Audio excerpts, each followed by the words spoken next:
Welcome to Soulful Latte podcast, a weekly conversation between two sisters to help us and our virtual friends online, like yourselves, grow in life and in faith. We're your hosts. I am Qudsiyah. And I'm Samia.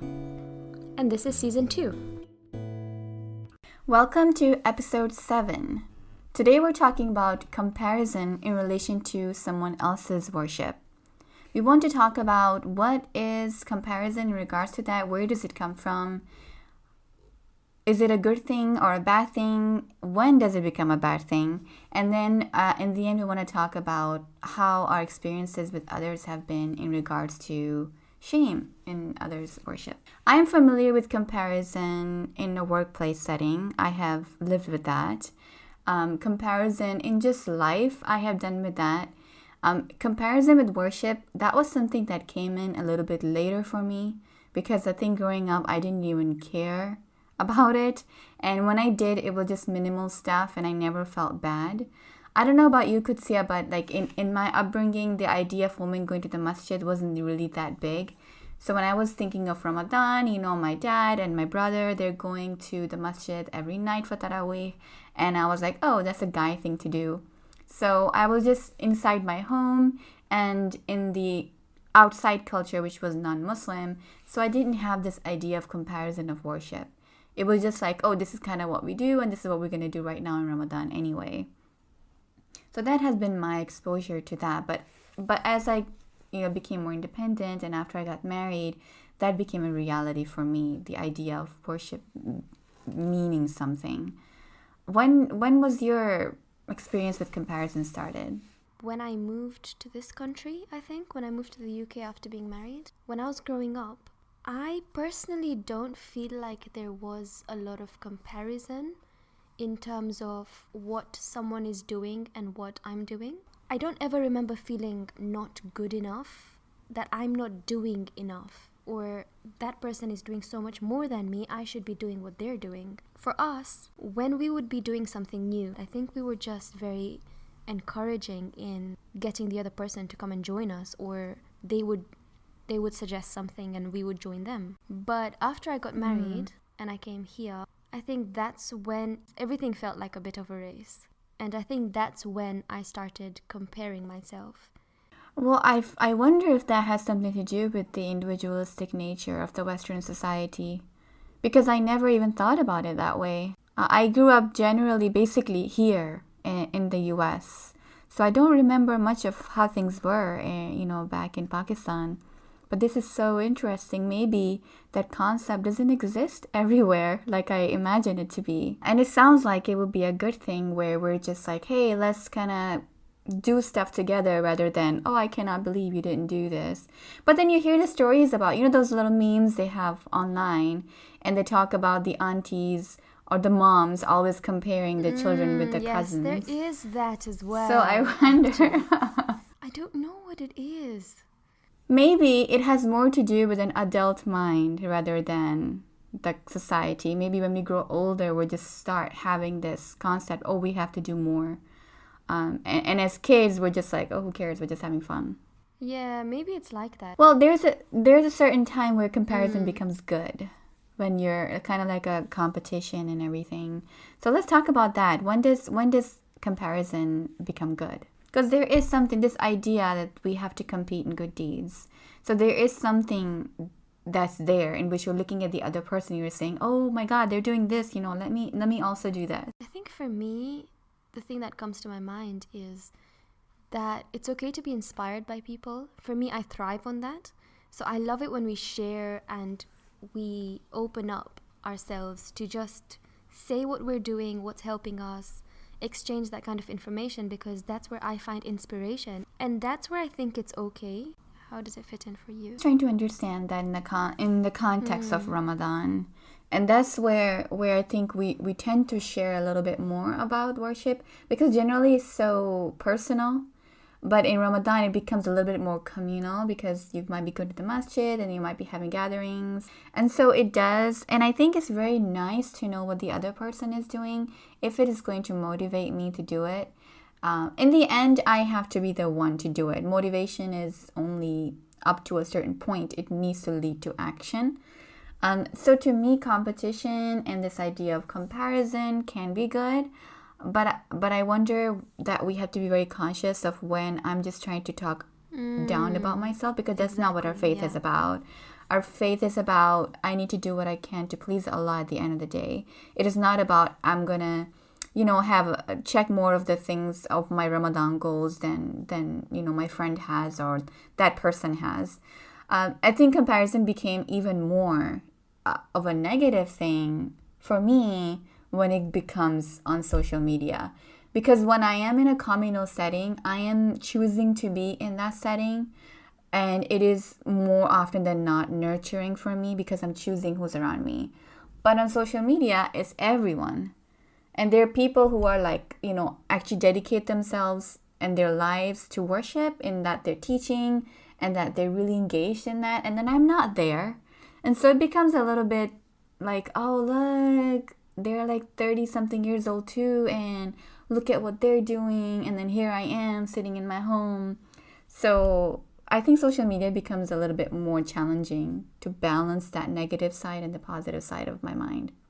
I like what you said, that at the end of the day, we choose and it's up to us as well. At the same time, I think it's very important to have that healthy comparison. When there is someone who is spiritually a little bit more active than you, and you're like, oh, look at this person. And, we help each other. That's the idea, that we have to help and encourage each other. If one person is going to perform community service act in my community, then I'm like, oh, let me join them too. Maybe we can carpool together. Maybe we can ride together. And so I love that communal, this kind of a thing, as long as it's healthy. And I think it's very necessary, because it can lead to laziness, where I'm like, well, that person has it, but I've got a lot going on. So, but instead of me being like, oh, let me see what I can do, I'm just like, oh, well, they have, well, they're all awesome and up there and I'm not there yet. So it's too, they're too sheikha for me and I'm not there, that mindset needs to be controlled too. You have to know when you're making those excuses for yourself. When you do have the space to maybe do something, or you can actually do it. So yeah, you really have to hold yourself and say, hold on a minute, am I making excuses, or is it inconvenient? Because the mind likes comfort as well. And Shaitan is a fan of that too. So Samia and I, before we started recording, we talked about this funny analogy. I think it was about everyone having a cup in their hands, and you put in that cup what works for you. So everyone's doing things that inshallah work for them. So you keep filling your cup, but we don't have to be people that go around grabbing other people's cup trying to make it ours. So it's about, doing what works for you, and understanding that things work differently for different people as well. So what works for you and what works in your current situation, because your cup might not be the same cup as theirs. It's kind of like when you go with your friends at a cafe or something, and you order teas or whatever, and they have their flavors and you have your flavors. And sometimes they're ordering cherry or something, and I'm not interested in that at all. So it would be really shameful if I try to kind of force myself to like it when I know I'm not going to like it. It's not something that is it for me. I'm going to stick with my things, and you stick with your weird cherry tea. There's a cherry tea. I don't know. I'm sure, because that medicine flavor, there's cherry flavors. Yeah. I don't know. And it's completely inaccurate. It's not a cherry flavor at all. And they have it in ice creams and everything. It's all, I don't know. I just thought about it from that angle. Cherry flavor, some people love it. And I can't stand it. It's awful to me. And kind of like what we do with the cats, right? So I have cats. And if I want to bring in a new flavor or a different kind of a food, I have to mix it with the current food. So a little bit at a time, you add more until they become accustomed to the flavor, and then you can give them the new one. So that's the same idea with spirituality, in which you're like, hey, look, I might not be able to read this much of the Quran today, but let me add just a little bit in a day, or maybe, this specific dhikr they're doing or that person is doing. Let me just introduce it first and see how I feel about it, and then you just keep on adding more and more until it becomes such a normal part of your routine that you don't even realize that it started. Yeah. So I think that's when things become really ingrained, when they just, you slowly do it to the point where you're like, oh, look, I'm feeling this, and it becomes natural. And I think that's when it is healthy. Yeah, I love that. So let's talk a little bit about when things become, so we're talking about comparison towards ourselves, right? We're saying that how we work with other people, how we get inspired with other people. And I do want to talk a little bit about that culture that is of shaming others that happens in regards of worship in many of our cultures. I have experience with it personally, and I still get bitter about it because it makes me feel bad when someone tells me that, oh, look, this is what I'm doing, and look at you, you're not even doing that.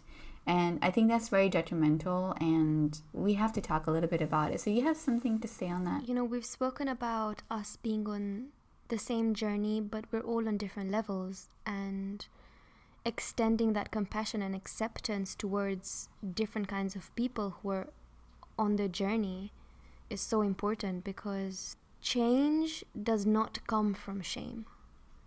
Shaming someone does not lead to change. In fact, if anything, it makes it worse, because that shame stays with you, and then the way out gets deeper and deeper, I feel. Well, I remember it still. Someone said something to me years ago, and I'm like, oh, I still remember that. How mean was that? It stays with you because it impacts something within you. I don't know about your personal community, but I feel like in our Indo-Pak community, we have that. We have a lot of shame in regards to worship specifically. It's like, oh, how come you're not doing this? How come you're not praying? How come you're not? It's like, just take a break, When we're talking about being compassionate to ourselves, when we do, we shame ourselves, we feel the effect of it immediately. It's the same thing when we shame other people. It's not going to encourage. And I cannot imagine, I really can't, as much as I try to learn and I have exposed to the companions and the Prophet ﷺ, talking to them, I can't imagine him shaming them. Be like, oh, what? You need to do this. How can you not even be?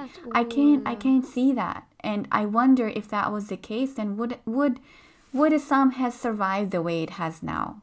Because it was about mutual compassion and encouragement and just doing good for the sake of Allah at the end of the day.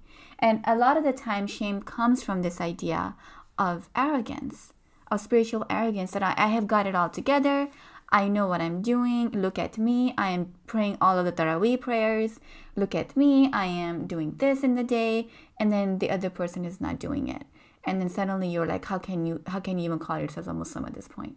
I was actually reading the stories of some of the Shuhada, and for example, Shaheed Ibrahim Hadi, he was just so gentle, and when he would see other youth in not so great settings, he would invite them and sit with them and just joke around with them, build that bond, and then he would say, hey, I'm going to the masjid to pray, do you guys want to come along?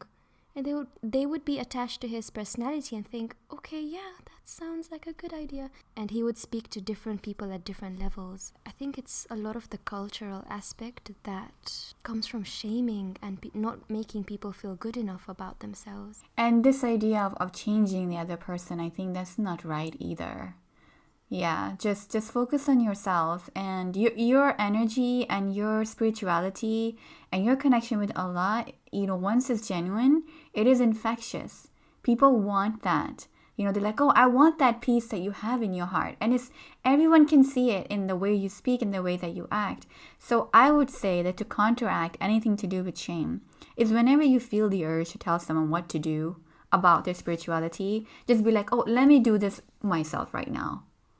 Just don't even think about the other person. Just think about yourself. And if you are in a position of teaching, like you're raising your children and everything, yeah, that's a complete different way. But if you're going to do it from the angle of shame, then I don't think it's going to be any good. So as a person who's now grown out of that, I remember a couple of people shaming me for who I was, and that only created resentment.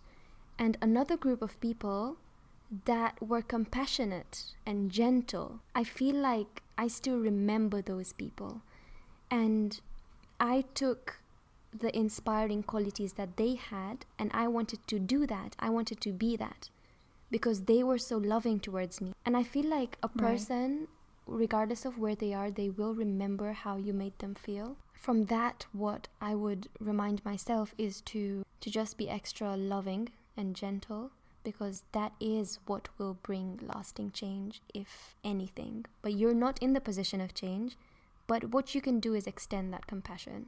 You know, when they talk about the gang culture here, this is going to sound a little bit unrelated, but it totally is.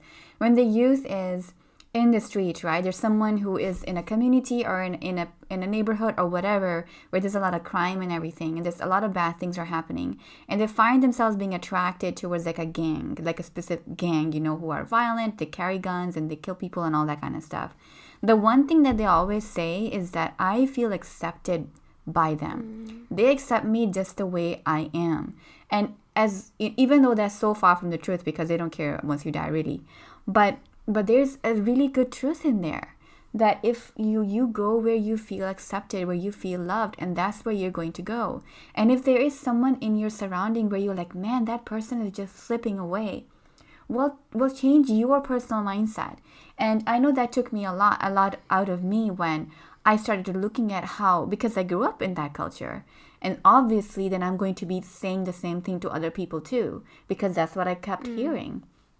And so it was a lot about, oh my God, you know, what am I doing right now? Really looking at myself and be like, you know what, let's become more accepting of that other person. Let them feel welcomed while you are in a society and in a mental space where you are growing yourself spiritually, and they feel welcome in that area. Well, guess what? They're going to come back tomorrow. They're going to come back tomorrow, because that's where they feel loved.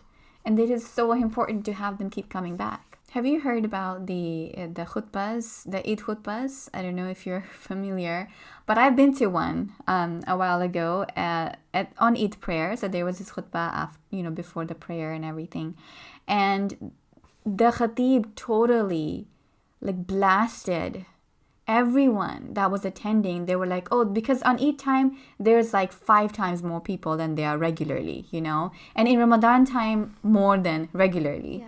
And so they were like, Ramadan is not the only time that you need to come up, keep on coming up, blah blah blah blah. Instead of being like loving, it was more like you're being lectured that why don't you show up enough throughout the year? Why are you showing up right now? Like this sense of, oh, are you going to be a hypocrite the rest of the year and stuff?